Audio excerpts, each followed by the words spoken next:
தமிழ் சொந்தங்களுக்கு வணக்கம்.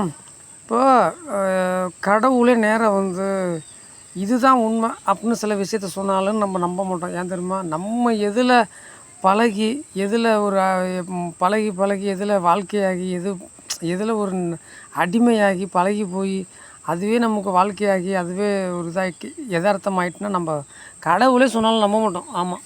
இப்போ நான் என்ன கேட்குறேன், கடவுளே இந்த உலகத்துக்கே நான் ஒருத்தன் தான் கடவுள், நான் ஒருத்தன் தான் தெய்வம், நான் ஒருத்தன் தான் சாமி, நான் ஒருத்தன் தான் ஆண்டவன், நான் ஒருத்தன் தான் இறைவன் இப்படின்னு சொல்லுதுன்னு வச்சுக்கோமே, யாராவது நம்புவாங்களா? அப்போ சரி, அந்த கடவுளே சொல்லுது. என்னது ஆளாளுக்கு ஒரு சாமி, ஆளாளுக்கு ஒரு தெய்வம், ஆளாளுக்கு ஒரு இறைவன், ஆளாளுக்கு ஒரு கிட்டத்தட்ட இப்போ இதுவே கிட்டத்தட்ட ஒரு 100,00,000 கடவுள், 100,00,000 சாமி, 100,00,000 தெய்வம், 100,00,000 இந்த மாதிரி இருக்கேன்னு கடவுளே சொன்னால் கூட நம்ம நம்ப மாட்டோம். ஏன் தெரியுமா? இதில் பழகி விட்டோம்.